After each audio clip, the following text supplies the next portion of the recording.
this is Stacks Chats with David. We're planning on talking weekly to each other, which we kind of do. Well, we were, before my eye surgery, we were pretty much talking weekly every other week anyway. So we might as well do it on video, and then people can zap us if they're interested. But also, like our friends, I've nuked Facebook, Instagram, LinkedIn. And a lot of the people that I knew over all my life, friends, family, they kind of used to watch me on those platforms, as not ring me up and ask me how I'm doing, but watch me on those platforms. So for me personally, doing something like this with you is it's just a joy for me, because we just get on so well. But it's a way for people that I know and like, and friends and family, they can watch this and they can hear what we've been up to, and we've been up to. Even the last year, which is what I want to do for this pilot we've created. I just want to talk about the last year that we've had kind of hanging out together, because it has been completely transformational for me. I've loved every minute of it. Same here, man.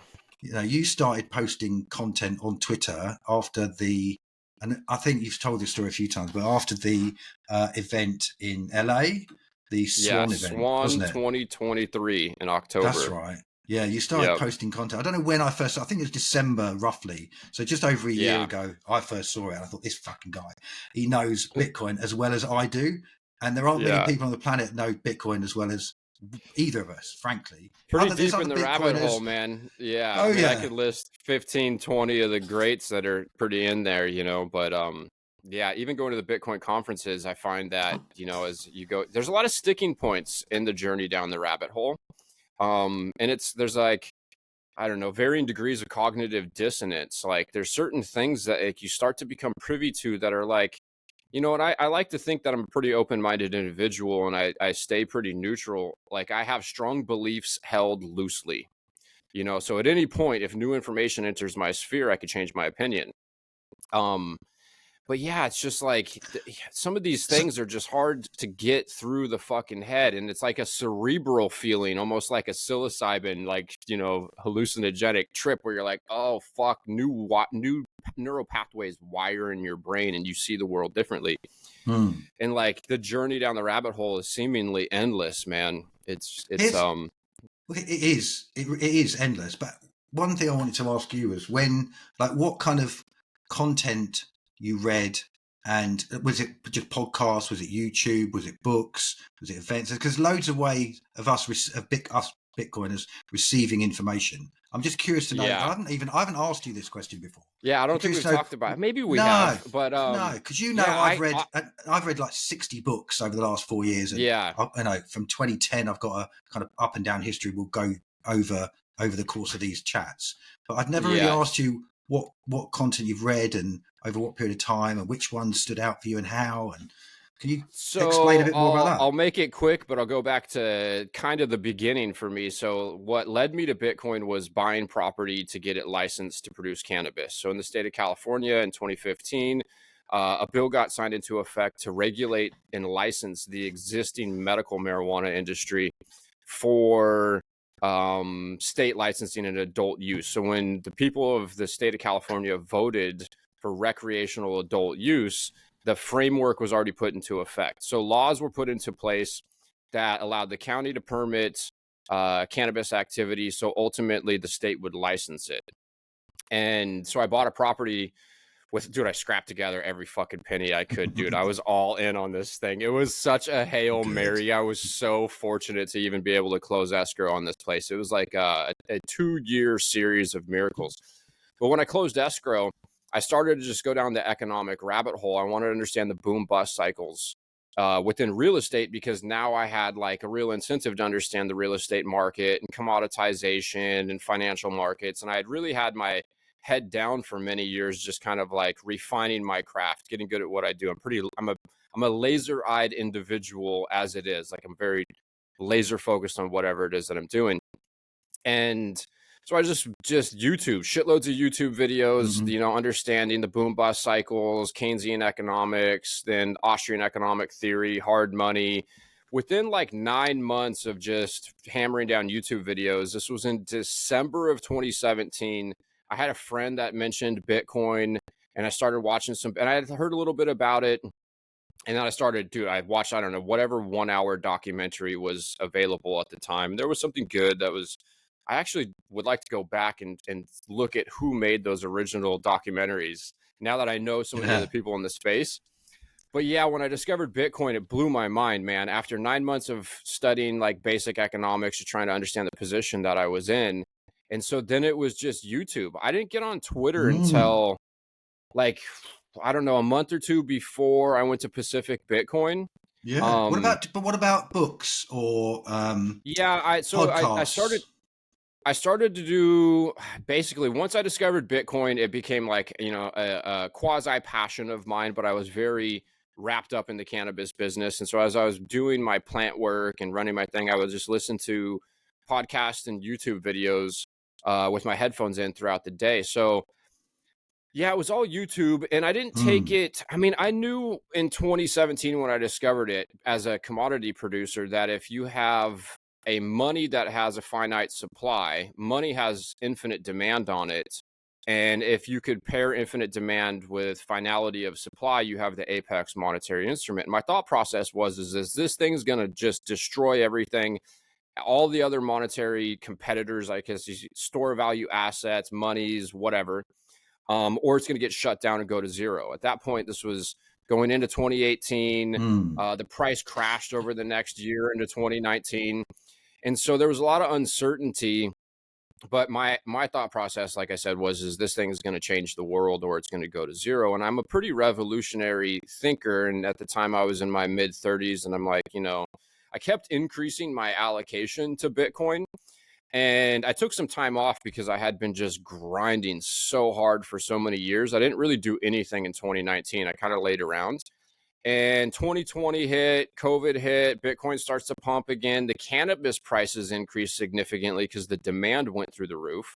But on the other side of that, the cannabis price plummeted because the elasticity of supply, it's so easy to increase the supply of cannabis. You could satiate that demand with supply really quickly. Um, and so that kind of drove me in a little bit further to like, you know, look more into Bitcoin. I was making money. I needed to figure out where do I put this money. I had some gold and silver because I'm in a cash based business. And then it's when the Sailor series hit that like, that's when I basically sweating fucking bullets, dude.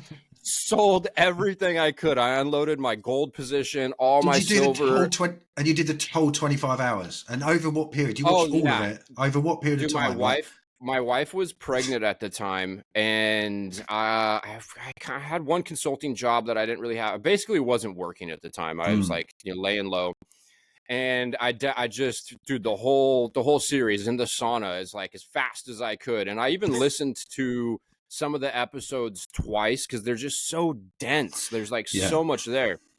And so the Sailor series was the thing that put me to the point where I was 100% all in.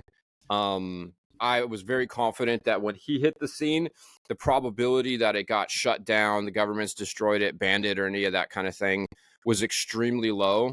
And being young and I don't know, having that ongoing developing understanding that this thing could really solve so many of the problems in the world, it felt like the most proactive thing that I could do to affect positive change in the world was take on 100% Bitcoin position. Mm, Um, so then what happened is so my wife and I, she's pregnant, she has a kid in the beginning. We have our kid, our first child at the end or very beginning of 2022. And I was planning on moving. I've been in Humboldt County, Northern California for a long time. The cannabis industry has changed. The margins aren't really there. I've kind of lost the passion for it. I've become Bitcoin obsessed like so many of us do. And then I got propositioned by the parcel that was a neighbor, basically a neighbor to the property that I owned that got licensed. He finally got approved after 6 years of going through, the red tape, jumping through all the regulatory hurdles. And he contacted me and asked me if I wanted to set the facility up and run it for whatever period of time. yeah. And so we negotiated terms, and I had like 2 months to make a decision as to whether or not I wanted to do this job or pivot and get in start some Bitcoin related endeavor in my life and move out of Northern California and somewhere else. Dude, and I was it was such a torturous process making that decision because like I'm kind of like I was really tired of it at the time. but Bitcoin was fucking on fire sale, dude. I think it was like 40 grand or something when I got this job opportunity thrown my way. And so my attitude is like, gosh, Bitcoin is so cheap. I have all of this like in network capital, experience, knowledge. I'm here. Like, I got to do this job. So I took on the deal, and I basically ran around setting up and running this greenhouse for like a year or so, just yelling at the same 10 fucking people all day long about Bitcoin, dude. And then we have this guy that's working with us that came into the area specifically to run this greenhouse, and he was new. He didn't know how to grow cannabis, so I'm there to teach everybody and show everybody how to do it.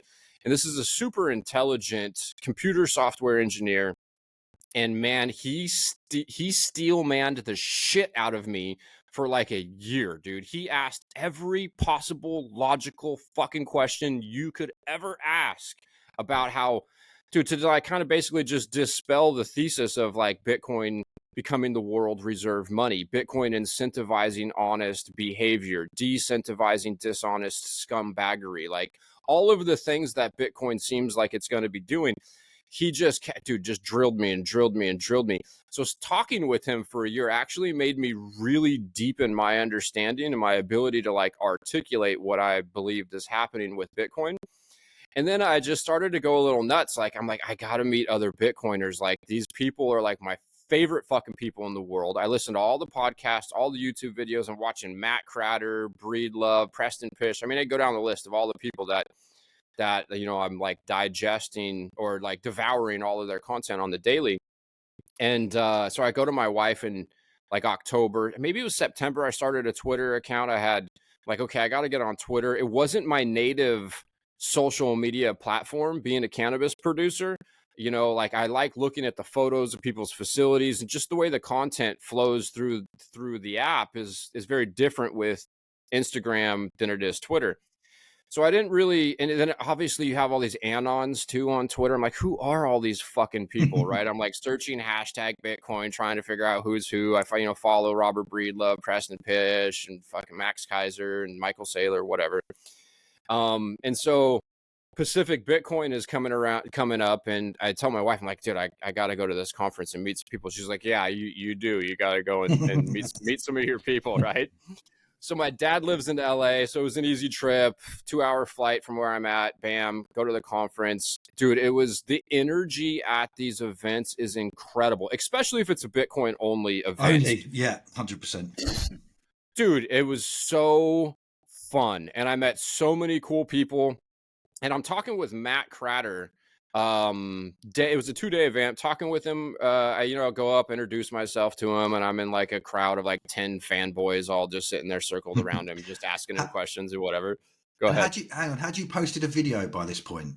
Before I had not. No, I had posted like 1 or 2 paragraphs talking about like what's happening with Bitcoin is economic Darwinism, and like I think I posted something else like everything on planet Earth is losing value except for Bitcoin, right? And I had like as Eric Stacks, as Eric V Stacks. No, originally it was Canna-I, and it is my name, Eric Schultz. And so, yeah, because Canna-I was the name of the business that I, had. And so I had fired up a Twitter, I think in like 2013, 14, 15, and just got the username, but I had never used the account. And so I was chatting with Matt Cratter day one, and then I bought a VIP ticket. I'm like, fuck, I wanted as much exposure as possible. I'd never been to one of these events, and I'm not a super social butterfly, really. Like going to these events, I'm very introverted. Like, I remember walking in there. You're the best at that.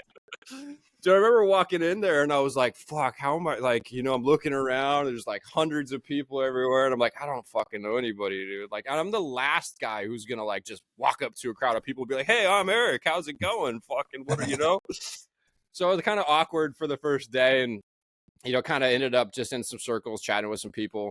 And then we're at the VIP like dinner after party or whatever in between day 1 and day 2. And I'm talking to Matt Cratter and then 2 other TradFi guys that are large, or they're MicroStrategy shareholders. And they were talking about how they were on the Zoom call listening to Michael Saylor orange pill the FABSP board or whatever, right? To get the accounting rules changed. Yeah. And they asked me some questions, and and I brought a bunch of weed down there. So I'm sitting there smoking this fat doobie, and and I was just kind of telling them my story a little bit, and I was talking about how, like, yeah, basically I live in a rental and I got all my money in Bitcoin. Kind of talked about, hey, I'm a cannabis producer, why I was producing cannabis, how going through the regulatory process taught me a lot about how regulations are developed. I got a little bit more of an inside scoop of some of the corruption within the political scene, the good old boys getting lot line adjustments approved and kind of whatnot. And anyways, the next day, Matt Cratter pulls me aside and he's like, hey, I just wanted to tell you the way that you articulate things is very relatable and kind of interesting. You have an interesting story and you should start making some content. And I remember thinking, like, fuck, dude, I got hit with this tsunami of like anxiety, dude. I'm like, make content. First off, who the fuck cares what I have to say? Like, there's all these greats. Like, there's just endless content to digest. Like, why would anybody care about my Bitcoin story? And then like that, then it ties into like, I'm the last guy who's going to like turn the camera on and be like, hey, this is what I fucking think. Right. And so, but that hit hard. A lot of people have been telling me that, especially within the cannabis community here, because I had there was a lot of controversy over my property specifically. Was probably one of probably the most controversial within Humboldt County.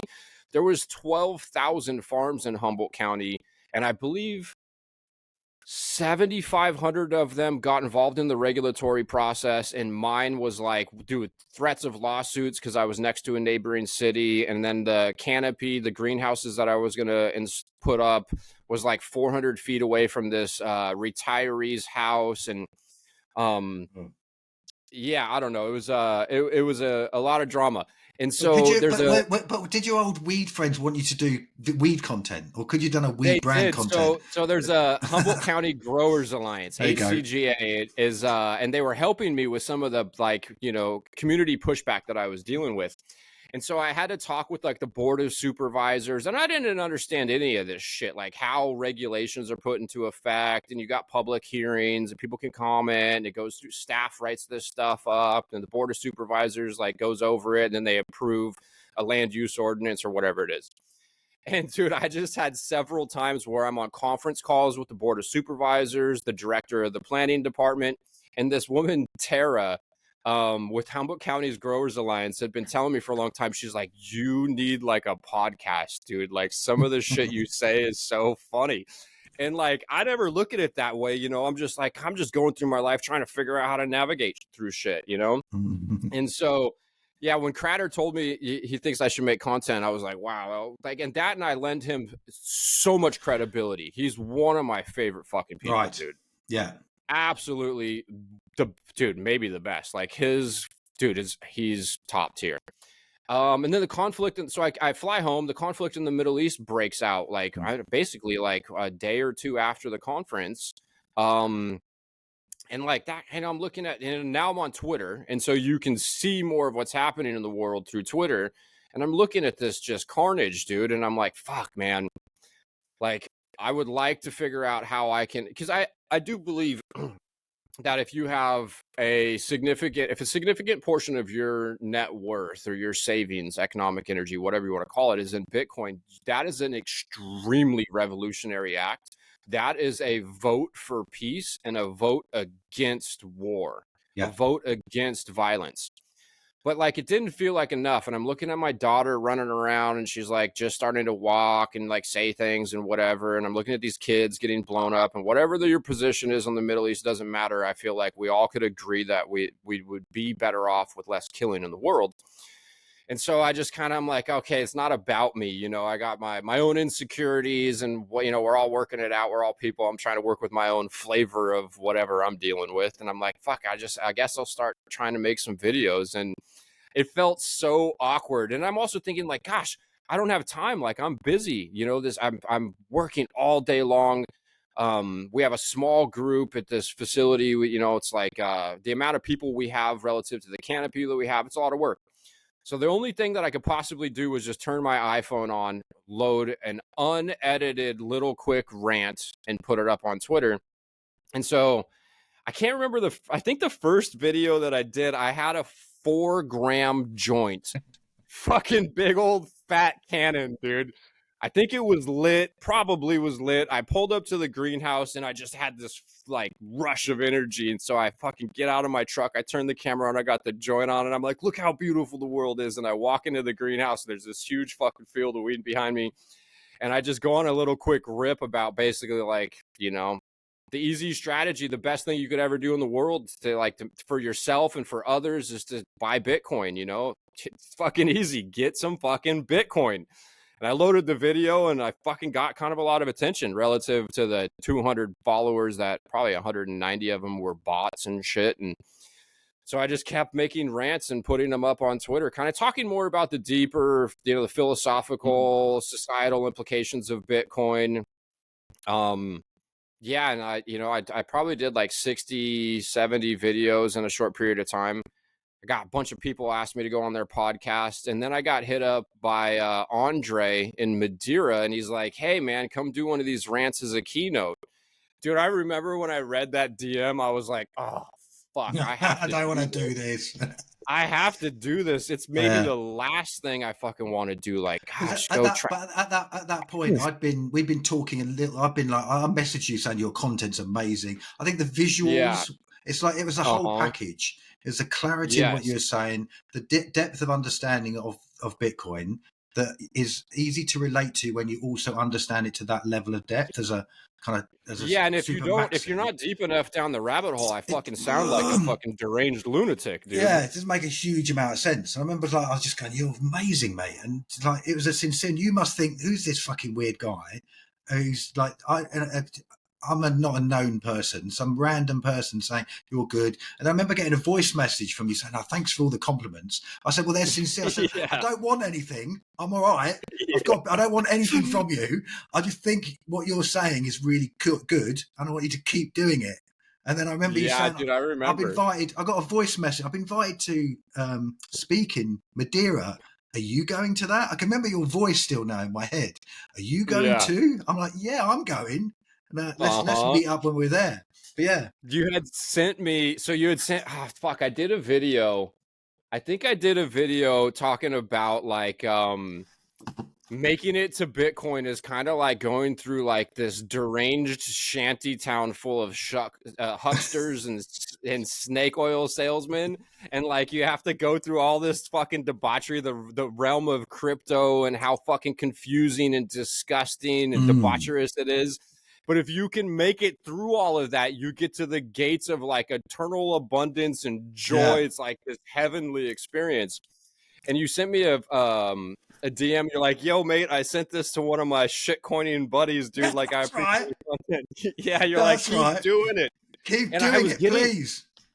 Dude, and I got so many random DMs from like now a bunch of people, like so many of them are my friends, you know, that people are like, yeah, dude, we love what you're saying. Keep fucking doing it. And like, that's right. That was a really interesting thing for me because I've lived this like really quiet life. Like the whole goal was to not draw attention to yourself, even though like it, you know, I'm state licensed and there's all these people with their brands. I don't know, like I'm one of the, as they would call, legacy farmers. And so like you did not want people knowing what you were doing. Like even if you were legal under the medical laws, like you could still run into issues.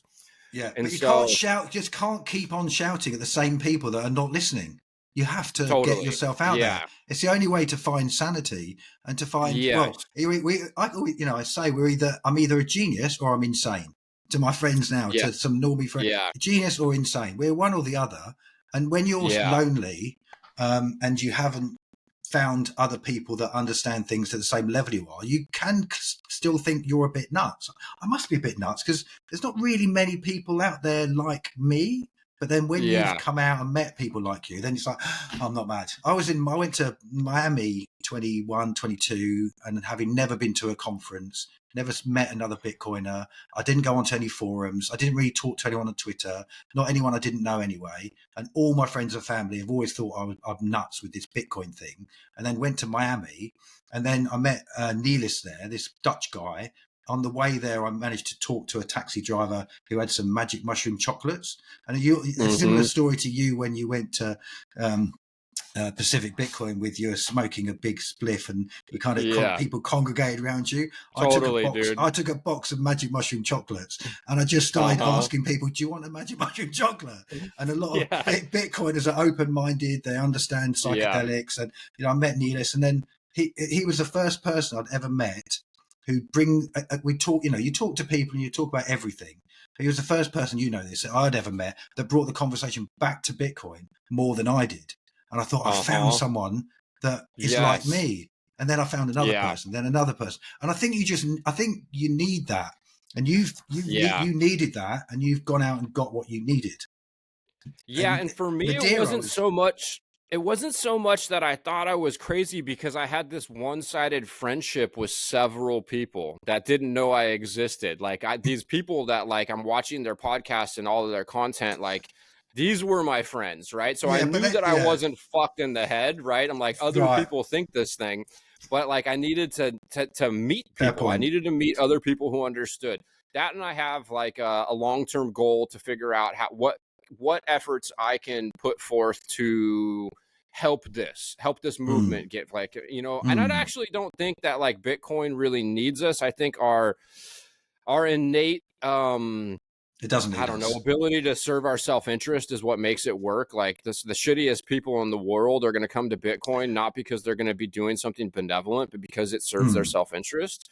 But in some sense, but it serves a self-interest. It is, but it's the best form of collaboration. I think Knut talks beautifully about it, because anyone that's involved in the network, we all want to help each other. And totally in normal life, I hadn't found, unless you go to a football match and you support the same team and you talk about the same team, but there isn't a lifestyle where, I guess there's religions and some funky stuff in Utah. What are the religious people in Utah called? They've got their lifestyle, and the Mormons and those kind of people. I guess they've got these lifestyle things. But everyone wants to help each other, and it's easier to do that if you go and meet them in real life and build relationships with them and build trust and help. Yeah, and that's what you're doing. What I find today, at least, is that, and this is also why there was a little bit of a sense of urgency, at least from my perspective, to like build a network with Bitcoiners today or at that time, because the Bitcoin maximalists in the world today are generally very fair, honest, their values are aligned.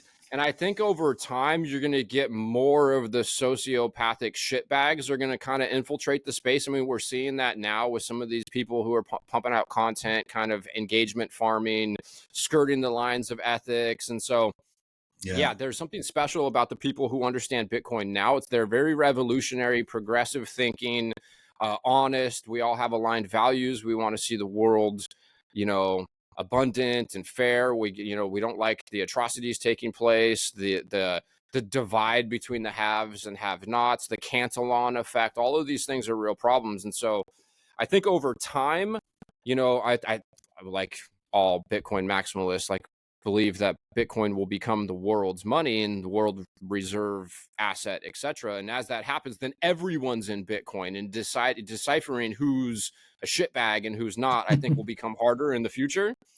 Kind of, I guess, because you have to do an honest day's work for an honest day's pay in sats.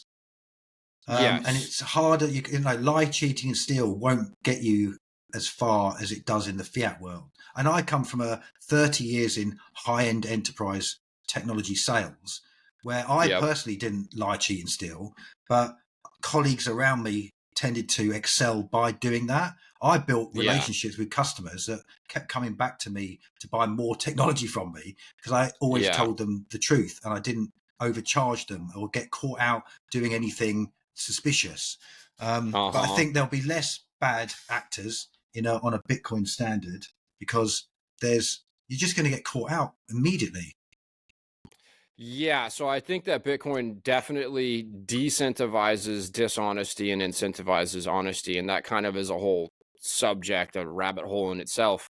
Yes. Yeah, there's But many. going back to what you just said, and I experienced a bit of that myself in the cannabis business with a lot of these people that would take on product from other farmers, send it out, and then like use their money.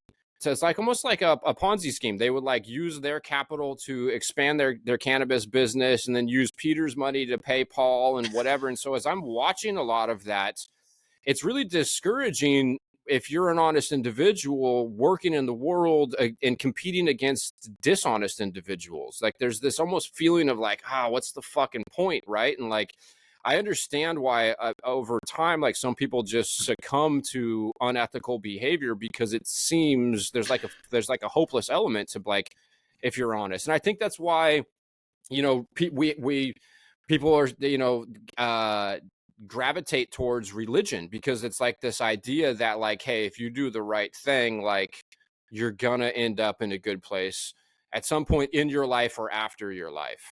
And the thing that I struggle with a little bit of that is it's too ethereal, too nebulous, too abstract. What is real is like physics, math, like 21 million. Honey Badger doesn't give a fuck. Like this immutable distributed ledger. Like I can tether my ideology to that a lot more easily than I can some religious ideology. That, and I also think that ideologically, something that's very special with Bitcoin is there's no, you don't have different sectors of like or different sects. I guess that's the word. They're like you have different religious sects, like different ideologies that are kind of, they're kind of similar. Like, hey, there's this God and you need to be good and don't lie, don't cheat, don't steal or whatever. But you have all these different flavors of it, right? With Bitcoin, it's one ledger. It's one rule set. It's truly democratic. Yeah. It's fair. Permissionless. Yeah. And so ideologically, it's really easy to tether yourself to that. Like, and what do you believe in if you're a Bitcoiner? You believe that like what's yours should be yours and it shouldn't be able to be taken away from you. And that should apply to everybody else. There's a finite cap. You can't just arbitrarily expand the supply and allocate it to your friends and family and whatever. I mean, that's, you know, this with fiat is effectively stealing, dude. The recipients of the newly minted currency are buying things out of the marketplace at an with an unfair advantage over other people. And you don't have that within Bitcoin. And so, yeah, it's, it really just it elicits like a deep sense of like hope and gratitude and like, wait a second, like this world can be fair. Like it is fair. Like there is something big happening here. That it's easy to become kind of obsessed with it. And it's just like the obsession is just with honesty. It's like it's honesty, it's fairness, it's like property rights, it's self-sovereignty.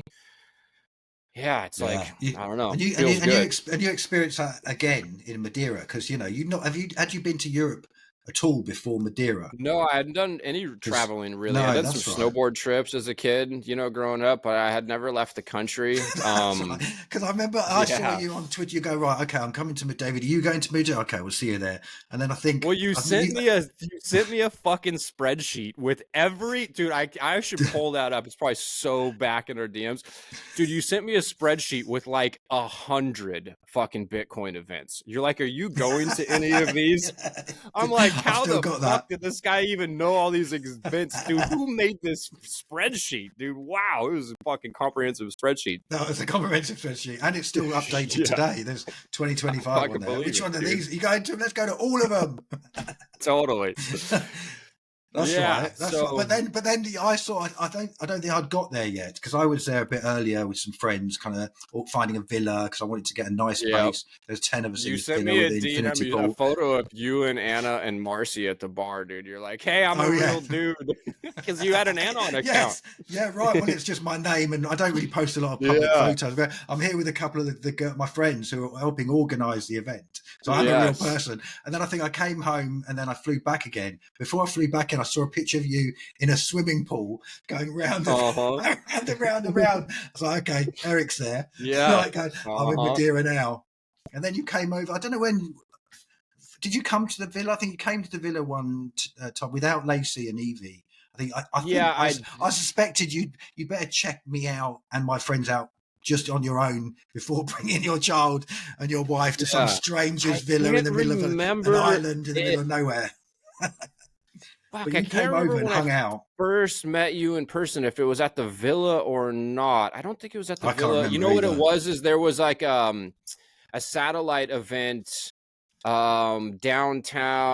I guess it's kind of all downtown there, but gosh, there was a satellite event and they had like steaks and drinks or whatever. No. It was before that. It was the golfing tournament.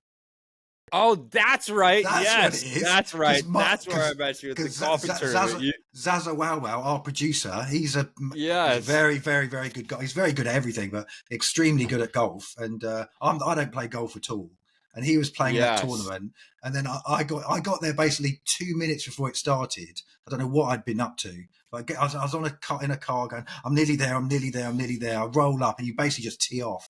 And then I saw you. Hi, Eric. I'm David. Yeah, that was it. They were hanging out at the table after the event when they were announcing the prizes. Right. That was it. That was it. Yeah, well done. I couldn't remember either. Yeah. I couldn't remember either. And then I got a chef at the villa to cook some steaks for everyone. We had a really nice meal. Ribeyes. I remember those ribeyes. Yeah, that's the way they were banging. That was the way to do it. I love that conference. I like the sunshine. The price was pumping. The people. That one was so good. Just really enjoyed it. You know, we met up for the first time. We hung out there. I remember we sat with Danny. We met Danny there. Who's one of my favourite humans. Who we saw again in Norway, in Oslo, at the Freedom Forum. I love that. That was one of my favorites. Yeah, Madeira was fun. I gave a keynote on deflation and commodity production, dude. Oh, gosh, I remember that was hard, dude. I was fucked up, dude, for like, I don't know, basically until the keynote was done. The whole time I remember being in the airport. It's one of these brutal things where it's like, I don't know, if you have to give I'm going to get some blood work done. I want to see like what all my, vitamin level, all my levels and shit are, right? And so it's like thinking about that needle. Right, like you're like, okay, they're gonna put this little fucking needle. Like I have a high tolerance or threshold for pain, right? But that needle, it just kind of fucks my head up again. I'm like, dude, why do I got to think about this needle for 3 weeks? I could literally go in and think about it for 5 seconds before the woman pricks it into my arm instead of fucking think about it for 3 weeks. Thinking about that keynote, dude. I remember being on the airplane, like, fuck, I got to give this keynote, dude. Like, I didn't prepare. I'm like, I can't prepare. Like, I just make 20-minute fucking rips. Like, that's like, what am I going to prepare? I already know what I'm going to talk about. Like, I'm either going to get up there and I'm going to do well. I'm going to do decent. I'm going to do really shitty. It's just going to be what it is. Yeah. And it was kind of one of those. Just before you went up, I remember standing with you before you went up. Yeah. And after you go, thanks for that. I was just like, you'll be fine, man. I remember Nico. Nico was up like right before me or after me, and we're standing there, and he's like, "Hey, how you doing?" I was like, "Good. I got to give a keynote." He's like, "What you gonna do?" I'm like, deflation, commodity production, blah blah blah. And we chatted for a few minutes. He goes, "It sounds like you know what you're talking about." He's like, "You'll do fine." I'm like, fuck, dude, I hope so. And when it was done, I remember everyone's like, "Oh, you did so great." I'm like, "That's what you motherfuckers are supposed to say, dude. Like, I can't trust you guys, dude. Like, come on." And I remember I watched it later on that night, and I was like, "Oh shit! Like, I didn't miss a beat. Like, I definitely I handled that one, which wasn't the way it always went moving forward. We'll get into that one, dude." Yeah, but again, like you've had a different lifestyle than I have. I've had 30 years of I've sold to some of the world's biggest companies, and when you work for some of the world's biggest companies and you have to present to some other of the world's biggest companies, it's PPP. You prepare, you check, you do your deck, you practice it in front of your management, your bosses. You do it 5 or 6 times. You can't skip a beat. But in Bitcoin, anyone can do fucking anything, and you can bomb, you can be great, and no one really is disappointed or happy either way. Because I remember, I think I sat with you, we were watching, or Danny, and we were watching Jeff Booth, and we both said to each other, I've seen Jeff talk 1,000 times. Should we go somewhere else? And he was amazing, and he was swelling up at the end. But you could go and see someone who can't present at all, woeful professionally at talking, presenting, but it doesn't matter. As long as you get something from what they're saying, it's a completely different. That's one thing I love about Bitcoin. It's the freedom and there's just lack of judgment, I think. Well, which is why you shouldn't ever feel pressure. Yeah, you don't think you should ever feel pressure at these things. Well, we all want each other to win. I could compare it to like cannabis cups, where you go to these cannabis conferences and or trade shows, if you want to call them that, where everybody's bringing their product and they have a competition for the best quality flower extracts, whatever. And so there's a very competitive dynamic, although there is a community vibe. And I would imagine that that's the same feeling across all industries, tech shows, health and wellness, where it's like you have this demographic that you're like, there's a element of competition. You're competing over that demographic, who can get a larger percentage of the market share and sell their new app or sell their new vape pen or whatever it is. And with Bitcoin, we're not like, I'm not selling you my fucking Bitcoin. Like I'm not here. It's like, it's so everybody's on the same team and it's an aligned mission. And the goal is to just basically help bring Bitcoin to the attention of everybody in the world, accelerate the adoption, etc. So we all win if others are winning, right? And so like there's like a element of camaraderie and community that I haven't found anywhere else in the world. And it is very religious in a sense. Yeah. Yeah, and so I think that's part of it. Yeah, so Madeira was a lot of fun. I've learned a lot over the last years. I'd never done any traveling. So when I got like duffel bags, because I used to roll weed samples around in duffel bags and shit, I got these Patagonia duffel bags. And I remember being at the airport and I got I had a friend, so I made buddies with a handful of people at Pacific Bitcoin, and one of them had been, asking me like, "Hey, you want to go to Madeira?" And I'm like, "Yeah, fucking right, dude. That's I looked it up. I'm like, 12-hour flight. My 2-year-old and shit. Like, that's not gonna happen. Like, how's that gonna happen?"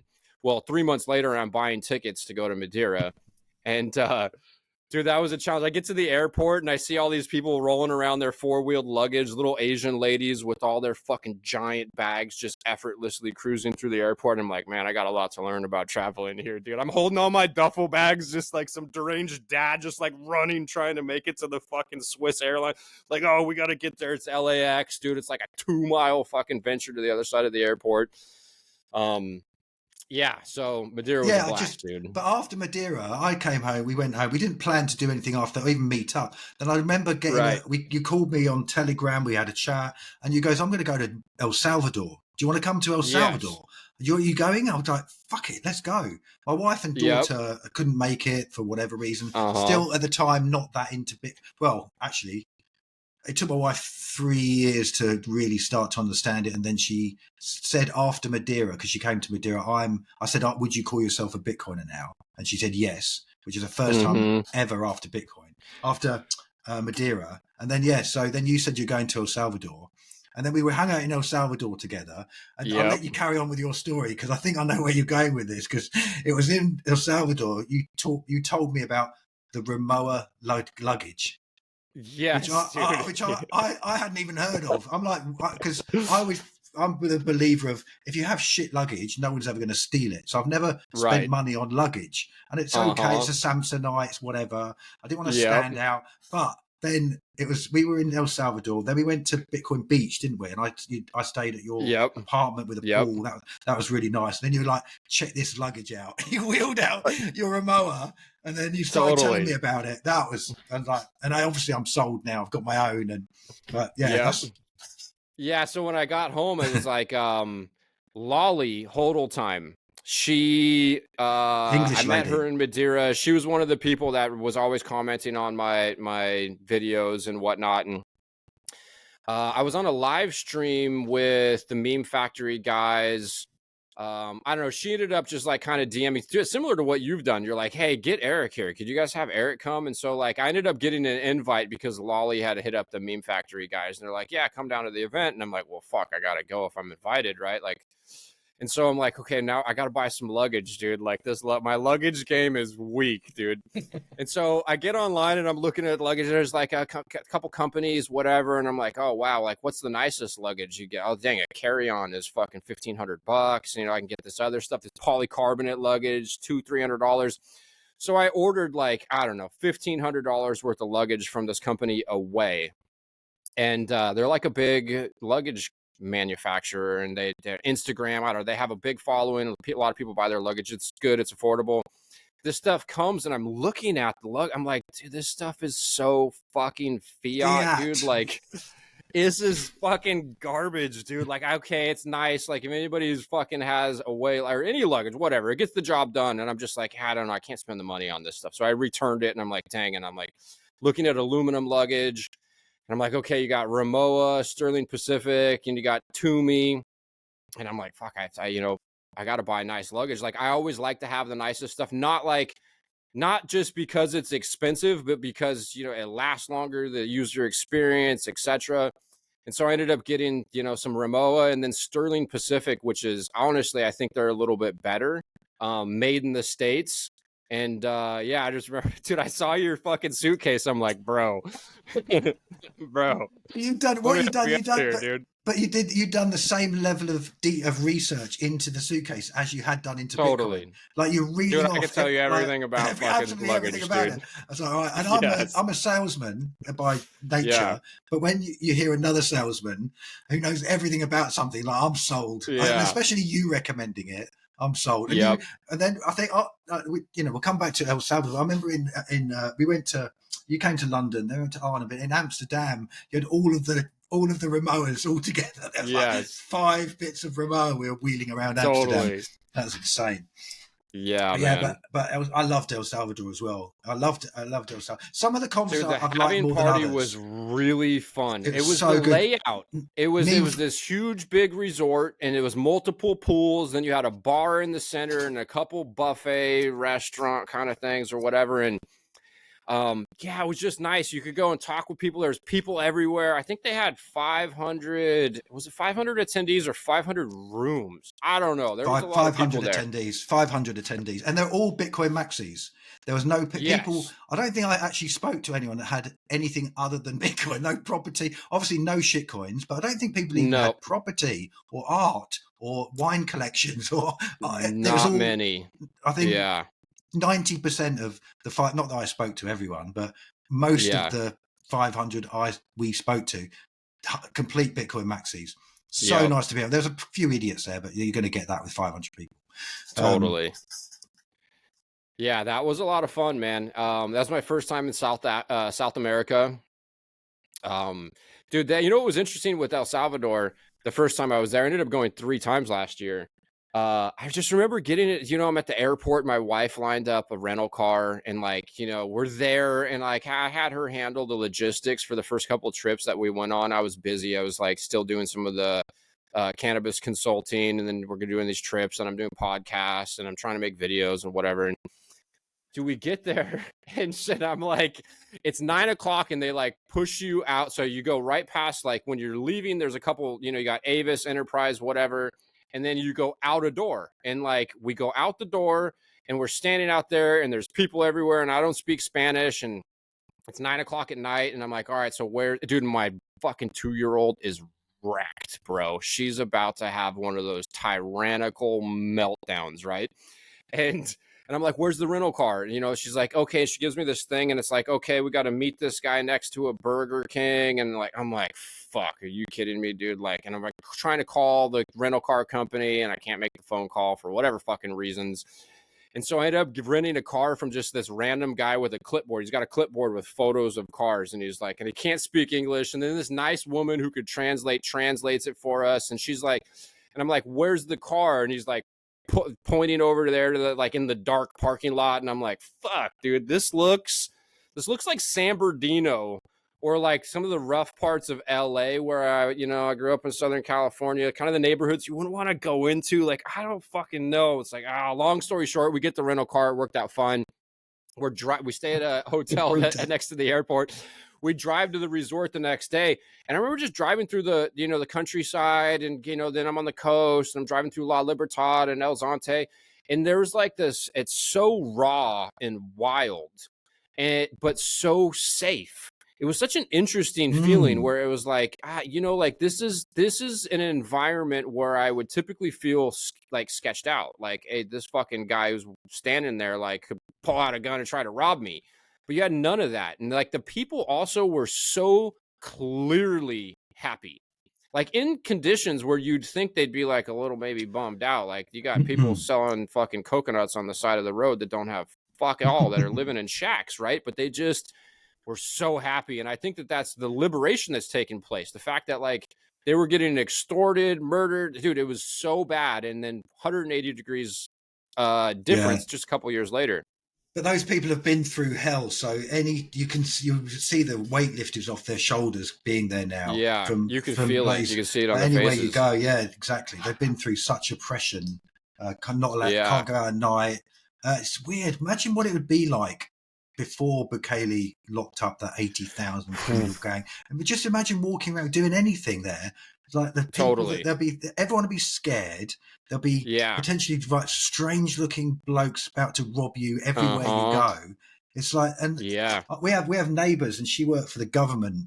These sisters lived on our road forever, 80 odd years. And when I mentioned I'm going to El Salvador, she's like, no, you can't go to El Salvador. It's literally the worst country on the planet. That's what my dad said too. I'm like, yeah, I'm going to. He's like, no way. But she I don't know what she did. She worked for the FCO, Foreign Commonwealth Office, which is a government entity in the UK, where they do all the research and due diligence of different countries. And if you're visiting another country, you used to be able to trust what the government says about that country. And me, with my fiat normie brain from 5-10 years ago, I would absolutely go to the government website, research the country, and take it for granted what the government tells would be what happened. And I've travelled a lot. I was in Venezuela in like the 90s and travelled all over India and Thailand. I've been in Australia, wherever, all over the shop. But they were saying, David, you cannot go to El Salvador. And she was the person who was responsible for doing the research for El Salvador for the Foreign Commonwealth Office.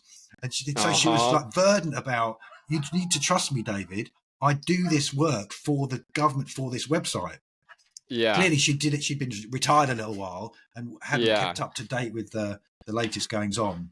But she was very, very freaked out. She almost like barricaded me from leaving the house. You can't go to El Salvador. It's obviously fine. We went there and we had fun. And I was a little nervous for sure. And like, dude, when you pull up to the resort, they had everybody in like a long line of cars, and they basically were like mass letting people in, and like the security guards for the resort, like we pull up, I'm like, fuck, is this like, dude, and it's hot, and I got my 2-year-old in the car. I'm like, how long are we gonna be here? And I'm looking down this long line of cars. I'm like, is it policia? Are we gonna get harassed? Like, what's going on?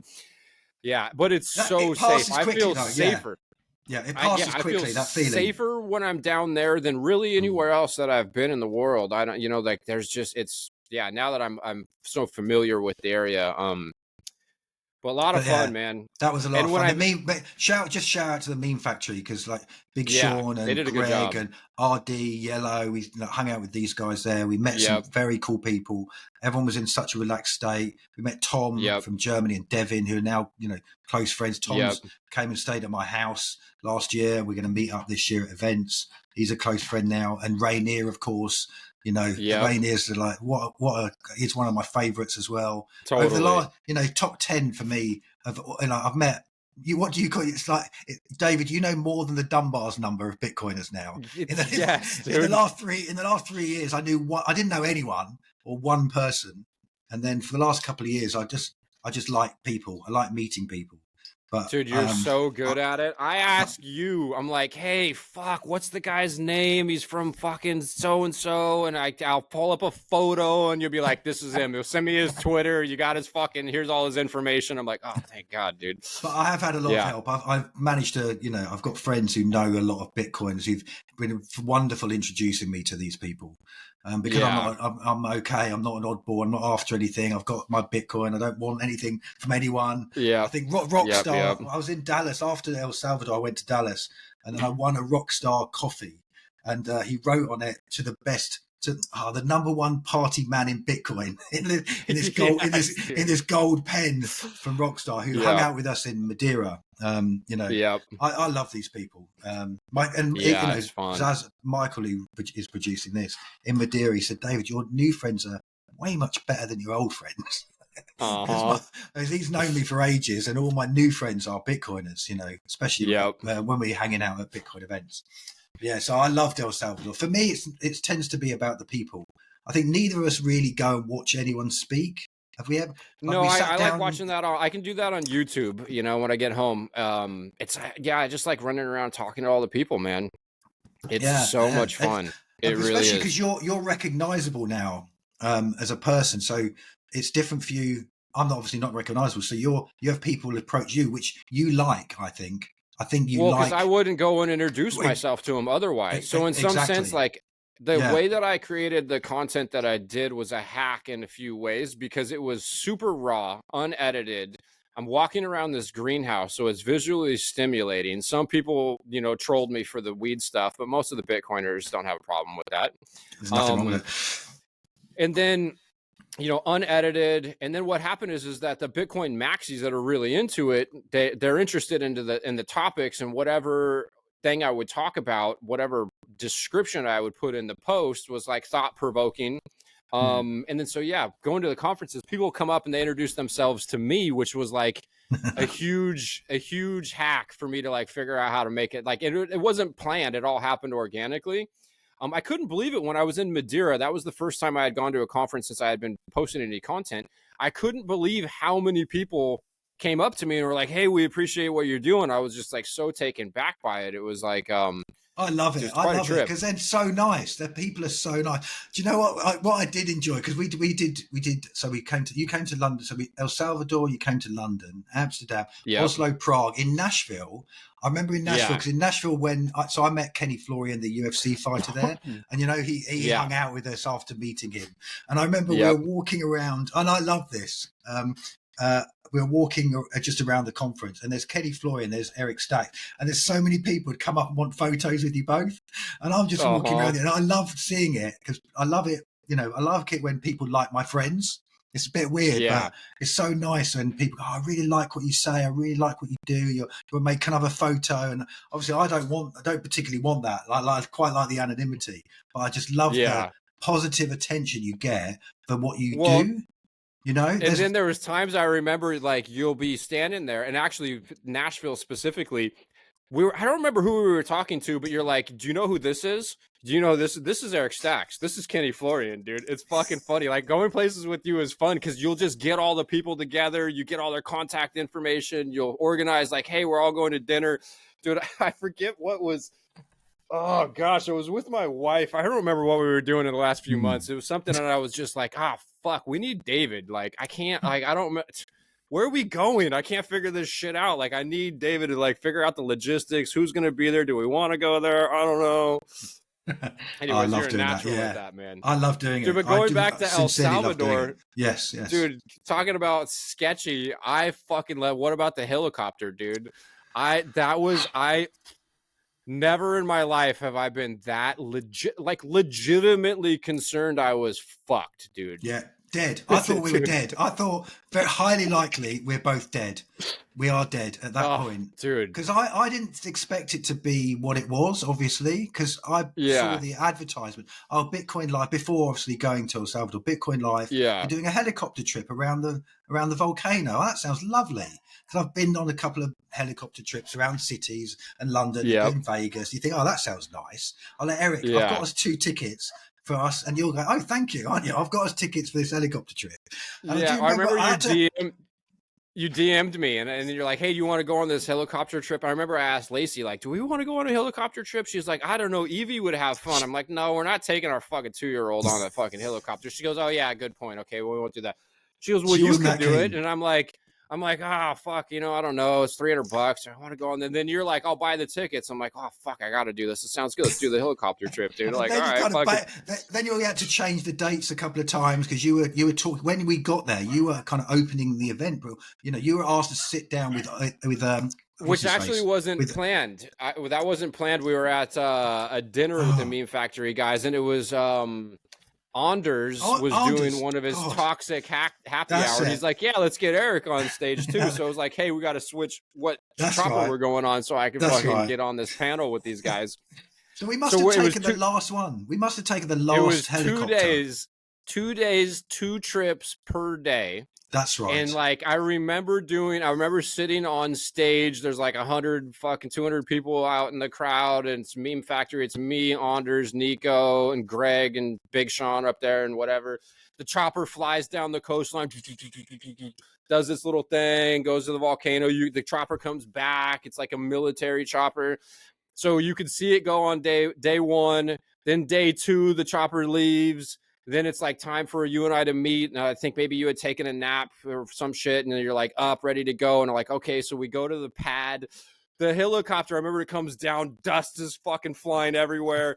And then the whole crew piles off. Coin Dad's there. He's like videotaping. He's like, I got Stacks, David, blah, blah, blah. They all unload. And then we get on. Dude, and it's like, of course, you got these Hispanic guys. They got helmets on, fucking tinted lenses, goggles. Nobody says a fucking word, right? You can't hear anything anyways. 10 of us getting on the flight. 2 pilot or pilot. You can't hear anything. They're not like, yo, hey, could you show me your QR code? Like, oh, let me check the fucking thing. Like, nothing, right? And I was like, that's kind of odd, whatever. Like, cool, whatever. We jump on the helicopter, put the headphones on. Remember, you and I are like, dude, oh, this is intense. We go selfie, dude. And it's an old rickety fucking dude. It's like, this thing could have been in Vietnam, man. Like, I don't know. This was an older chopper, right? And so we take off, and it's like, oh, this is intense. And we're flying, doing our thing. We go to the volcano. We come back, and we go to the resorts on the coast. We pass the resort, and we go out like, I don't know, maybe a mile, 2 miles into the water, to the sea. Yeah. Make a U-turn and start going up the coast. And now I'm thinking, like, why are we going up okay, so we're checking out the coastline, whatever. And then we turn and we start descending towards away from the hotel, though, away from the resort. Miles up, like 10 miles up, 5 miles up. And all this while, I've eaten magic mushroom chocolate before getting on the helicopter. Yeah. My wife said, whatever you do, don't get on a helicopter because I think you're going to die. So I'm absolutely petrified the whole journey. Just confronting that inner fear full on, like, I'm on a bitch. I'm going on this chopper. I'm going to whatever mental gymnastics you're going through. Dude, and then so we're coming down towards a beach, and there's this like pad. It looks like it's like an empty parking lot or something. Yeah, it was in the middle of nowhere. There's no fucking buildings, nothing, dude. And there's like 5 or 6 like shitty cars, a couple little Toyota pickup trucks or whatever, and then there's like 4 dudes standing there, and then like a couple hundred feet off to the left is like a beach with a couple locals, like a little family or something. And then I'm thinking, are we fucking landing here? I remember looking at you, and you're looking at me, and then I look and behind, then you're looking around the helicopter. You start throwing your hands up, like, "What are we doing?" And people's eyes are wide. I'm looking at people. Everyone's like going, "What's going on here? Hang on a minute. Why are we landing here? We're getting kidnapped." Dude, everybody, at least I don't know, and nobody was honest except for you and I. By the way, after it was happened, everyone else on the chopper was like, "No, we were cool." I was like, "Fuck off." You were scared. Everyone was scared. They were scared. Dude, I'm like, we're getting kidnapped. Dude, we're getting everyone kidnapped. Is like, are we're we starting to land. Getting kidnapped? So then we actually fucking land, and I'm the one sitting right next to the door. And my mind is going a million fucking miles an hour. I'm thinking like, okay, what's the probability that we're actually getting kidnapped? Like, Bukele wouldn't be letting this kind of stuff happen. He knows that there's a Bitcoin party going on. Like, all these things are like rushing through my mind. I'm looking at the 2 dudes. I'm like, these guys military, like, who the fuck are these guys? Like, is this some planned thing? Like, they're gonna kidnap us and they're gonna fucking extort us for our Bitcoin. There's no other logical explanation. What? We just left a resort with a fucking helipad. Why are we miles away from the resort on a random dirt pad on a random dirt beach with a couple of dudes standing in street gear? Like, nobody was wearing like fucking, hey, a Decameron fucking, hotel resort gear. And they've got 10 Bitcoiners in the helicopter. Thinking yum, dude. We got 10 Bitcoins in the helicopter. Fantastic. What are we going to do with these people? I'm sitting next to the door. The dude opens the door, and I had to make a fucking decision in the moment. Do I tell this guy, you get fucked, fly me back to the hotel? Or do I just get, like, so when I made the decision, like, the best thing to do in this moment, I think I'm just going to comply, go along with it. I'm going to get off to the side And I'm looking and I'd already been looking around. Do I got to run through the jungle? I'm in motherfucking flip-flops, dude. I look down, you got orange fucking Adidas trainers on, dude. And I'm like, oh, fuck, man. And so we get off the helicopter. And they put the other 8. Well, they wanted to group us all together, didn't they? Line up for a photograph. And this is when I looked at you. You looked at me. And I'm going, not fucking getting in a hostage photo. No way, dude. And then I remember nudging you. We both started. Didn't we start backing away?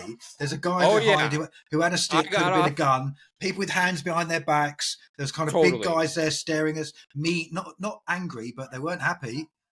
Nope. So yeah, I get out of the chopper and I walk right off to the side, like kind of like, I don't know, kind of as far away as I could get without it being awkward. And you followed me. And then Diego with Bitcoin Life, now I fucking know the guy and shit.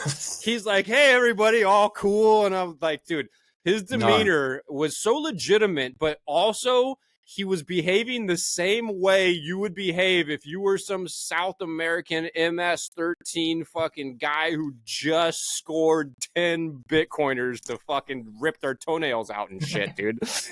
He's like, yeah, everybody get together. Let me take a photo in front of, dude. And they put, the whole group gets in front. I can't even believe these people. We're friends with some of them now. I got to fucking, next time we should hammer on them a little bit. You fucking be more careful, dude. They all pile in front of the helicopter and put on a fucking smile. You and I are like, no, sorry, you can get fucked. We're not fucking taking this photo, dude.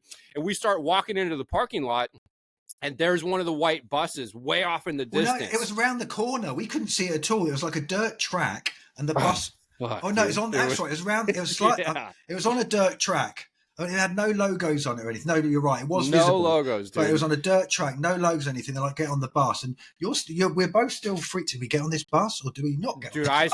I still was like, we're getting kidnapped. I think it's okay now.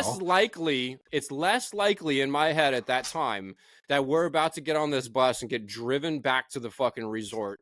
That I just want to reiterate, has a helipad. We left a helipad at the resort. Now we're 5-10 miles up the coastline in some random fucking beach, getting onto a white bus that has no fucking logos on it. Dude, I'm like, oh, fucking. And you were like, we're going to be okay. And I'm like, I'm not sure about that yet. But he's like, no, we're going to be okay. And I don't know if it was like some self-therapy as well. What the fuck? And then when we get on the bus, it had a fucking Decameron, like, little board right at the window laid flat on the dash. Yeah, in hiding. 15 minutes through the, let's call it jungle type. Dude, and I got my maps. My maps on my phone loaded. I had screenshotted the location. I had loaded the photo into my message app. I had typed up a message that I was about to send to my wife. I can't remember. Basically, like, hey, this is where we just got dropped off. We might be getting kidnapped. Ready to send, because you can't send that unless you know you're getting fucking kidnapped, right? So, yeah, and then I'm watching the maps, and then you and I are sitting in the back of the bus and just kind of quiet, just like, I don't fucking know. You're like, hey, and you were like whispering to me. You're like, no, that's cool. I think we're cool. And I'm like, I'm not sure yet. Like, and then we took the right turn. Okay, all right, well, we're headed towards the resort. And then we took and then we fucking went back to the resort. I remember getting off of the bus at the resort, and I was just like, there's no, like, why on earth did they not drop us where we fucking took off? And nobody told us. This is the other thing. I'm thinking, okay, nobody, like, how does that fucking happen? Well, apparently, because you're good at this, you fucking get right onto the WhatsApp thread and you're like, yo, what the fuck was that all about? Everybody thought we were getting kidnapped. Everybody else is like, no, we had a great time. And you're like, no. Everyone thought we were getting kidnapped. And then the story was, I still think that there's potentially more to this. There had to be some odd reason why he couldn't take us back. No, he's like, Diego's like, we wanted to take you to this private beach that no one has ever been dropped off at in a helicopter except for Miss El Salvador. And I'm thinking, I don't give a fuck about that. Like, why do I care? Why do I give a fuck about that, dude? You kidding me? Oh, gosh, remember we were talking to him at the end of that day outside one of the parties or whatever, dude, and you're just like, bro, You can't fucking do that, I'm not dude. having it. You can't do Can't that. do He that. I'm felt not having bad it. too. He did. He figured Yeah. it out. Like, he's like, this is the safest country in the world. I'm like, dude. Yeah, but the thing is, he sent them WhatsApp message into the group after we'd taken off. So we'd taken off. No one's looking at their phones. We're all enjoying the view, and I'm petrified. I'm thinking I need to stop thinking we're going to crash, because if I think we're going to crash, we will crash. And then what a story that would be. I met my friend Eric Stacks in El Salvador, and I killed him in a helicopter accident. Yeah, manifested a fucking helicopter crash, dude. How am I going to explain that to my wife? Fuck, dude, I know, right? That was insane. What was really funny was, like, we were kind of on a height, an adrenaline high for quite a long time after that. Totally. Like an hour or two. And we were talking it all through, and then we kind of separate. We both did our own thing. I went one way, you went another. And then about an hour later, I'm walking with some people I'd met, and I was kind of quietly telling them the story. And I walked past this pagoda, and there's like 20 people in this pagoda, and you're telling everyone the same story. And I'm going, hang on, I can hear Eric's voice. He's telling the same story as I'm telling. And then we come back together again, and then we go to the bar and we do the same thing again. We Coin Dad, shout out to Coin Dad. We'd like tell them Coin Dad, and I think Rainier was there, and Eric Ventura, actually, who I saw again in Nashville. Eric was there. And we're telling them the story again. Oh dear, it brought us together, didn't it? That's what Lacey said. You two are connected now, and you nearly died in a helicopter. Dude, I'd never been so scared. I'd never been that scared ever. I'd never been that scared in my life, and I've been. And it wasn't like something signaled, like some. It wasn't a false sense of fear. No, it wasn't like, oh, hey, this fucking guy might pull a gun out in some random situation. You got a little flash of some fear. Like, no, it was like multiple fucking. It was like 10 minutes, 10, 15, 20, including some of the bus trip. Whereas, like, no, I think it's more. Unfortunately, in that moment, all I could fucking conclude is that it was a higher probability I was getting kidnapped than it was that I was getting driven back to the resort. And we both had this, and we both had the same. We both had the same bullet time experience where everything slowed down. Yes, well, I'm thinking, well, I can do Wing Chun. He's American, so he can do guns. He gets the gun off that guy because I thought it was a gun. I'll take him out. And we spoke to each other. We're both planning our escape, but in bullet time. Like a million things. Like, I'm going to do this. I'm going to do that. I'm going to grab Eric by the arm. He hasn't got any chains on. I'm going to run through that. Totally, that was dude. insane. Oh my gosh. What an experience. Yeah, wow. I definitely, and this is, do you remember when we were talking to Luke Broyles in the pool? He said one of the funniest things ever. Do you remember? Because I thought about this a moment ago. I don't remember what exact words funny. He used, but so like, funny. he was like, oh yeah, well, they were just giving you the authentic fucking El Salvador experience. Like, you can't know what it's like to live in El Salvador without getting the slight feeling of being kidnapped or extorted or something, right? Like, it's just the authentic experience, dude. It was Luke Broyles. It's comedy timing. I wouldn't expect that from Luke Broyles, because he's like me too, dude. Like, it was so fucking hilarious, and he said it all serious too, with like out any facial expression, dude. It fucking was so funny, dude. Oh man, I remember. I just remember cuddling with my wife that night, dude. It was like, oh, it was I'm alive, happy, dude. And I remember thinking on the helicopter too, like, I'm in like, I couldn't even pay these motherfuckers. Like, how am I gonna pay them, dude? Like, I can't, am I thinking? I was like trying to like, okay, what happens if I am kidnapped? Do I do I even go? How does like, I got a multi-sig. It's really hard to get those fucking coins. Like, I don't know if I could get them. It could take weeks. Same. It takes weeks to what get are we by. going to be? I remember even thinking, like, what fucking dirt floor am I going to be tied up on for how long and shit, dude? Like, they go. God. Yeah. You've got to find all my seed words in different geographical locations. There's passphrase on some of them. Like, it's going to take ages to. That was crazy. But we were alive. And that's when you made it, dude. That's when you were telling me about Bashar and the fact, because I was telling you I was manifesting us crashing and stopping myself from doing that. And that's when you were telling me about Bashar. Yeah. So Bashar, I remember we had just got off the helicopter. We're pumped to be alive, and I was telling you, because and I've been doing my own spiritual journey, trying to figure out what kind of mental gymnastics things, how to look at the world, how to stay positive, how to navigate through the tough times without being so fucked up by them. Yeah, one of the things Bashar says, and this is what we were talking about that I just love so much, is like kind of like his secret to living a happy and fulfilled life and manifesting things for yourself that you want to create and that you're happy about. And simply, he says something along the lines of, you act on your highest passion. Whatever you're the most passionate about, that's what you need to take action on. And we can also confuse fear and anxiety for being passionate. Like I could say, like, I'm going to continue to grow cannabis because I'm so passionate about it. But it actually could be a fear-based thing. Like, I don't want to embark into the unknown. I'm going to do this because I'm comfortable. So figuring out whether you're dealing with anxiety, fear, or it is you're truly passionate about something, that's kind of part of the process. But act on your highest passion, take action on it, take it as far as you can, and whatever happens to you, so act on your highest passion with zero insistence on any particular outcome, and a knowing that whatever happens is exactly what needed to happen and it is for your highest. So in some sense, it's kind of like the only thing that you have real control over in this world is how you respond to the world. And you could go after things that you're trying to achieve in life and not achieve them the way that you thought you should and get all fucked up by it. And if you're disappointed and you're bummed out and it didn't go the way that you wanted it to go, in some sense, you're changing your vibrational frequency to this feeling of lack and dissatisfaction. But if you believe deep down, truly believe that whatever comes from acting on your passion, taking action in that direction, is for your highest, in some sense, you put yourself into a position where no matter what, you're happy, no matter what, you can't lose. And so you end up in a position where, I don't know, let's say, for example, we're kidnapped. So there we are, kidnapped. If we were fucking tied up on a dirt floor getting extorted for our Bitcoin that I don't even know if I could actually get to these fucking guys, I'd be laying there for however long that would be happening, thinking to myself, like, okay, why is this happening for me, not to me? Why is this happen? Like, why is this? Is this providing contrast? Is this going to help strengthen the knowing of what I want versus what I don't want?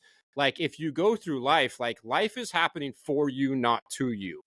And I like to really, and I have to remind myself of that often, because it's really easy to get fucked up over, like, oh, that didn't go the way I wanted it to. Like the keynote in Arnhem, and we'll get into that in another conversation. Like, dude, I get up on stage and I just, like, I can't fucking formulate a thought to save my life, dude. And so anyways, afterwards, I was like, fucking bummed out about it. And I'm just trying to think, okay, like, why is that a positive thing for me? And so I try to implement that mental practice because it does really alleviate a lot of the discomforts that are self-imposed. We go through life, and like most of the things that we're fucked up by because of our perspective, because of self-imposed discomfort, lack of satisfaction, and whatever. And so yeah, Bashar is one of my favorite people to listen to. It's metaphysical, spiritual, little woo-woo, but at the same time, I would actually say it's just all basic fucking quantum physics.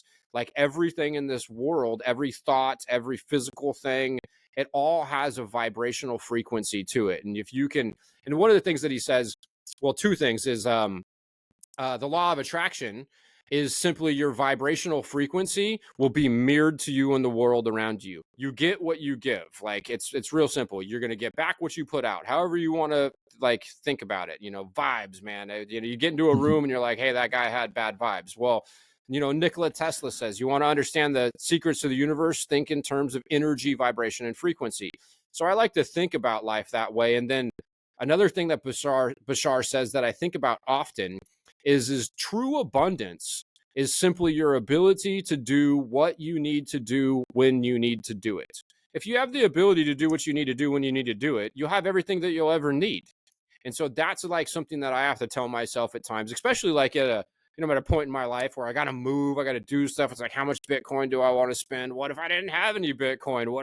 Fuck all these things. It's like, wait a second, why am I dealing with that self-imposed discomfort? It's all based upon my belief system, my thought processes, and whatever is going on in my head. And the reality is that I have a long history of being able to do what I need to do when I need to do it. And I'll always be able to do that. So it, like, kind of Those two things are really important. Act on your highest passion with zero insistence on any particular outcome, with a deep knowing and trust that whatever happens is for your highest. And if you can stay in that place, you're keeping your vibrational frequency in alignment with what you're trying to achieve with yourself. And you're in a position where no matter what happens, you're pumped. It's like, I'm fucking driving to work and I'm late and there's a traffic fucking jam of some sort. Like, instead of getting all fucked up by it, like, maybe that car accident prevented you from getting into a car accident. Maybe, like, there's all these cascading effects. It's like the butterfly effect. You don't know what could have happened, didn't happen. And if you get all fucked up, it's almost like, too, you wake up, you're in a bad mood, you don't feel good, maybe you drank too much, you didn't eat well the night, didn't sleep enough, you stub your toe, then your fucking buddy's a prick, and you say something shitty to your wife, it snowballs. And so, yeah, that, and then the ability to do what you need to do when you need to do it. I love that. As you know, it's our family motto. It's always do whatever you want, whenever you want. It's that freedom you have to give to the people closest to you, with respect, of course. Totally. To do whatever you want, whenever you want. I talk to, Bitcoin's given us that freedom to do whatever we want, whenever we want. Now, given where we are, we put the work in, we put a ton of effort into it, we've understood it, and now we're benefiting from it. And, we're spiraling up forever. But we're also at a point where we understand it. When I talk to some friends that are still fiat mining and really haven't put the effort into understanding Bitcoin, and I ask them this question, and I ask all of my friends, what would you do if you didn't work for money? And all of them say something other than what they're currently doing. So friends doing one job or another job, and one would be a painter, one would be a DJ, one would be a pottery. They'd do other things. So I'm like, well, why don't you do that? And that is the Bashar mentality. But what I took from it in El Salvador was that I wanted to overcome like any fears. It helped me overcome kind of fears I had around privacy. I think it was at the time.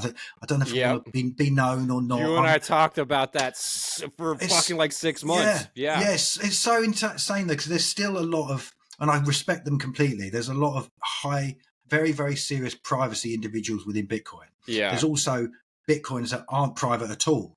And it kind of can be a choice. It's difficult when Pandora's box has been opened and your identity's everywhere. But I just had a bit of a concern about it coming out, telling my story, because people might think I've got more Bitcoin than I've got, because it's quite it's a WikiLeaks story from, a long time ago. And I just remember that. And then we talked about this in El Salvador and subsequently afterwards. And it's just like, you got to get over these fears. I know we have to be careful and cautious and smart and not take unnecessary risks. But personally, I'm not as concerned at the moment with being a Bitcoiner and being more open with my identity, because I don't. If it's like I'd say, I live in a nice part of southeast London, but when I was younger, there were kind of quite rough council estates nearby, and it was always, if you walk around these rough council estates acting like a victim, like with your head down, thinking someone's going to rob you, you're going to get robbed. But if you walk around, not foolishly at night through the same council houses acting the bigger, but if you walk around and think and believe that, nothing that bad is going to happen to me, the likelihood is that it is. And that's just want to quickly go back to what you said about Bashar again. There was I can't remember how you describe it. There's like a mirrors, is it? Or like a... Yeah, like glass walls. Glass walls, yes. With different experiences that you can choose which one. And Tom loves this.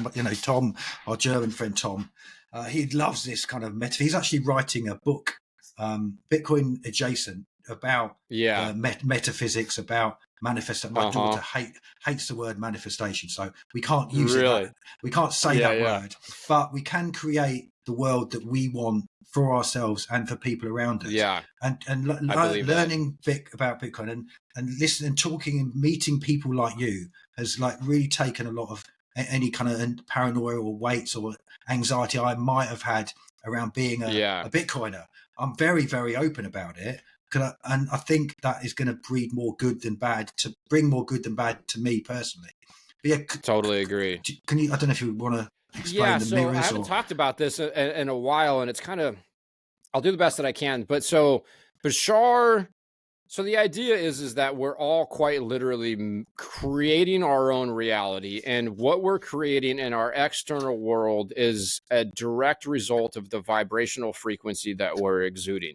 And he talks about like the limitless multiverse, where everything that ever could be, will be, has been, all exists all at the same time in the quantum field. And as you're going through life, you're changing your vibrational frequency based upon what thoughts and feelings that you have that you're putting out there. And what you're doing is you're pulling moments in time out of the quantum field, out of the multiverse, and stacking them in what is perceivably a linear timeline. And this, gosh, it's such a trip. So if you're going through life, and this is actually, this relates to the Mandela effect, where like Right. so I kind of merge my own verbiage in with this one. It's almost like we all have our own individual realities. Like your reality is different than mine, and everybody's got their own independent individual reality that they're experiencing that nobody else can experience the exact same version of. But then we have this consensual reality, this reality that we're all consenting to. And I kind of like to look at the world through the lens of simulation theory. Like we're limitless. We're all a fractal or a piece of source God energy that has broken off, that's experiencing limitation in this like simulated, like video game like life reality. And the reason we're doing so is because if you're limitless in your source energy, you're God, you're a piece of part of God, or however you want to look at that, you would want to experience limitation. And as you're going through life, you're pulling these moments in time out of the quantum field, and you're stacking this linear timeline, and everybody has their own individual timeline, and they're all creating their own independent reality. But then what all merges into this collective consensual reality, as I call it, maybe there's a better description. And so, but what'll happen, according to what Bashar says, is that people that are like, so some people are ascending to a higher state of consciousness. Like there's this mass awakening. There's like this ascension taking place. But at the same time, there's a lot of people that are getting pulled into a lower, more dull, heavy state of being. And over time, like you can see the people that are manifesting dark, tumultuous times for themselves. But if you're not exuding that vibrational frequency, you're not going to attract that kind of reality. And that's where the glass like walls come in, where you can see other people manifesting things for themselves that you wouldn't want to manifest for yourself. Like you could be doing really well and they could be doing really shitty. And over time, like you could see each other, but over time, it's like you're going in different directions. At some point, you'll end up in a completely different reality than they are. And that's where you can have like timeline skips that he says is what causes the Mandela effect, where like the whole the consciousness of the masses will change so dramatically that certain events like Mandela dying in prison versus becoming president, that you'll just change and you'll end up on a different timeline. And in some sense, actually, just to get really fucking woo-woo and crazy and out there, I feel like in my own personal, because the only thing that I know that exists is like the world and the reality that I can see. Like, is this just a video game? Am I in a pod just experiencing this thing that's just like a projection of my own mind or whatever? I don't fucking know. But like in my life, and I think we could all agree to this, it seems like we skipped timelines over the last like 12 months, dude. Like we are moving in a direction, like in some sense, it's like the best possible direction. I don't know if things could be working out better currently. Maybe there's a lot of people who would disagree with that, with political views and all that, and that's fine. But like, dude, the fact that we have, I don't know, the current political regime in the United States talking about, dude, RFK Jr. is talking about the vaccines and the fluoride and all this. Like, it's just a miracle that so many. I can't even fucking believe it. Like, we're moving it down a direction that I'm pretty happy about at the very least. And so, I don't know. With all of that said, I do try to just make sure that I keep a positive attitude. I focus on things to be grateful about. Cause like, I don't know, I found myself doing it recently. I was just fucking talking to a buddy. I'm like kind of bitching about how my life is hard and fucking whatever bullshit. Then like Really couple hard. hours later, it hit me like a kick in the fucking nuts, dude. I'm like, what the fuck is wrong with me? I was just, first off, like, I'm doing way better than my buddy is. And I'm just sitting there bitching to this guy about how hard my life is. He must have just been thinking, you're a fucking asshole, dude. Why are you complaining? Right. And then it's just like, and what good does that do me? Like, I have so many things to be pumped. It's all perspective, right? And I actually am more productive. I'm more impactful in the world. I just, the energy flows so much better when I'm happy and I'm grateful. And all it is a perspective shift. Like the circumstances don't even have to change for you to be able to adopt that gratitude attitude and pursue what you want. And like, I love what you said too, is that you ask all your friends, like, what would you be doing if you could do whatever you want? If you didn't work for money. Yeah. If you didn't have to work for money.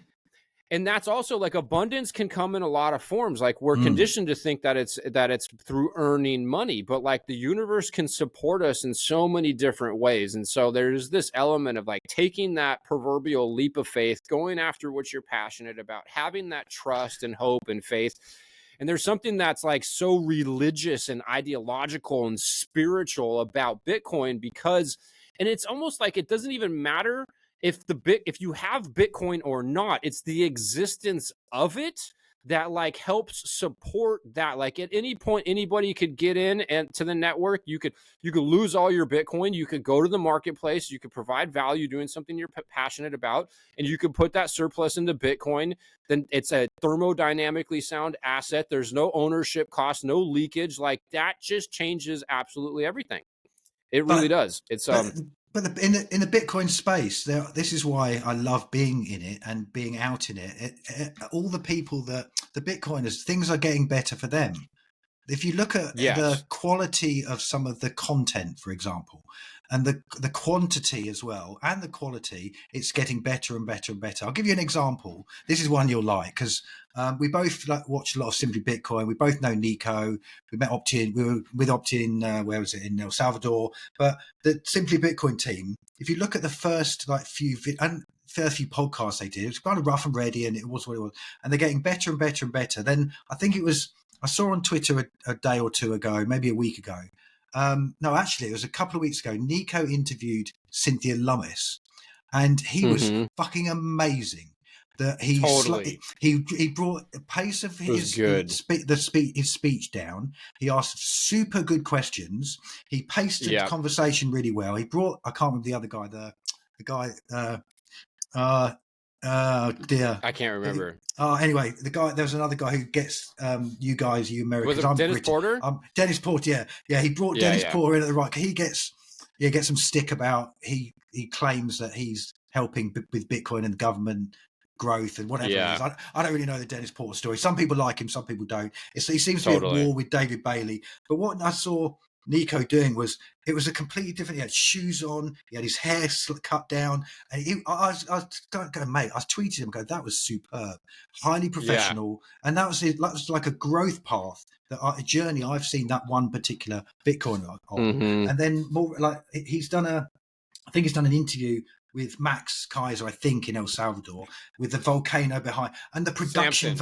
Is it Samson? Whoever it is, there's a production. Yeah, that was a good one. Production values are high. The volcanoes in the background, and that's just one person, one example. Natalie Brunell's coin stories. I see the quality of that increasing. A lot of these, these YouTube Bitcoiner podcast videos that we've watched for 5-6 years.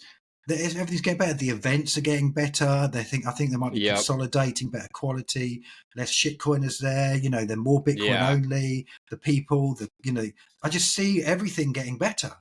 But I don't know if that's happening in another space, like I think football fans or music fans or. I think it's happening in the entire world. I think that Bitcoin is making the world better for everybody, including people who don't own Bitcoin. And I talk about this often, actually. like in my area, there's 130,000 people that live in Humboldt County, and there's a housing shortage because there's like all these environmentalists and, you know, like laws to protect the environment, spotted owls. Like this is the redwood forest, and it was overlogged. The place was just exploited hardcore. And as a result of that, like, it's hard to subdivide parcels. And so if you're a land developer and you're building homes, it's actually like kind of a hostile environment to develop real estate in. So there's a housing shortage. There's always more demand for houses than there is houses available, both for sale and for rentals. It's the real estate's really expensive, especially for being like a rural, got kind of more country area. It's in California. It's expensive fucking real estate. And so I talk about how the fact that I don't own any real estate, including the house that I live in, means that that's actually directly, even though if it's infinitesimal, it is downward price pressure on the real estate. If I owned real estate, if I had family members that died and I gave me real estate as a result, I would sell the real estate and put the money into Bitcoin. So that is making the rent and the cost for housing less expensive for the people who do need it. And so, yeah, I think Bitcoin's making the world better for everybody as a result of so many of these things. Well, that's just one of the examples. Yeah, one something I don't hear many people talk about is like the consumption, because as Bitcoiners, we don't consume any cheap plastic crap that ends up in the sea anymore. We buy quality things that last a lifetime. I've got a really nice lighter. I've always had nice lighters, but I've got a nice bed. Things you use every day. I've got very good quality that last forever. And I'm not consuming a load of shit that I now could afford. I can afford to buy a lot of consumer shit that I'm not buying because obviously I understand Bitcoin. I just like the fact that the the mass consumption is another problem Bitcoin will fix. That's all I wanted to say. Let's get back to you. Yeah, go on. Sorry. Bitcoin incentivizes you providing the best good or service, because the person who provides the highest quality good or service over time is going to be the one that gets the most market share. And that's for a multitude of reasons, partially because people over time, as we move closer to a Bitcoin standard worldwide, that more and more people are getting pulled out of poverty. So they have the optionality. They can actually purchase the nicer things. Then the fiat subsidization that takes place that allows for all of this shitty products to be consumed, that centralizing force that fiat that creates is broken up by Bitcoin. Like I talked to the guy that works at the greenhouse that and now also, by the way, is a hardcore Bitcoin maxi. Yes. He doesn't fucking go around saying it, but he's been stacking sats for the last year and a half. He hasn't bought anything else. I would talk with them about it's not more efficient to cut down trees in the Amazon rainforest and then send GMO grain feed from somewhere and feed cows GMO grain in the rainforest and then send that beef to the States or to Europe or whatever. It's actually more energy efficient to graze cattle locally on good grass wherever you live, if you can graze cattle in your geographical location, and eat the local meat. That's more energy efficient. And it's the fiat subsidization or subsidies that cause that centralizing force and for these monopolies to produce products, goods, and services in the manner in which they do, and on a Bitcoin standard without the ability to print money and then leverage. Dude, it's so bad. These companies take on fucking funny money capital. They buy infrastructure. Their stock value goes up because you can't save money. Then the everyday man's incentivized to buy stock to try to preserve his capital. The stock value goes up. They get to deploy more capital, put in more infrastructure, more Amazon distribution centers, more cattle farms. Their stock value goes up. They sell more shares. They borrow. It creates this feedback loop that creates the monopolization that otherwise wouldn't be possible without that fiat subsidy. So anyways, I just got another sideline thought that all this US aid exposure, this is what Safedine always wrote about in the Bitcoin standard. Well, it was the fiat standard. He wrote about the government's printing money and using it for subverting facts around education and science and food. And I think there's a really clear connection between what the US aid, what Elon's exposed with the US aid and where the money's being spent. I think with the fiat standard, and if more people read the fiat standard that understood what the USAID scam has been for the US for 20 odd years, that they're funding these things that they shouldn't be funding, basically. But the way I think the way it's being reported is the taxpayers' money that's being spent in the wrong way, rather than the money printing. It's being printed to create inflation to be used in the improper way. So at the moment, I think we're not quite there yet. But I think the USAID story, if people read the fiat standard now and are aware of the USAID story, they're going to understand the fiat standard and therefore hopefully read the Bitcoin standard and understand Bitcoin. Yeah. I think the USAID exposure That's interesting. is another lever into Bitcoin via the fiat standard. Yeah, it's just a thought. It's just a crazy thought I had lately. And I tweeted safety, and I go, safety, and you was right again. And then he liked it. So I was onto something.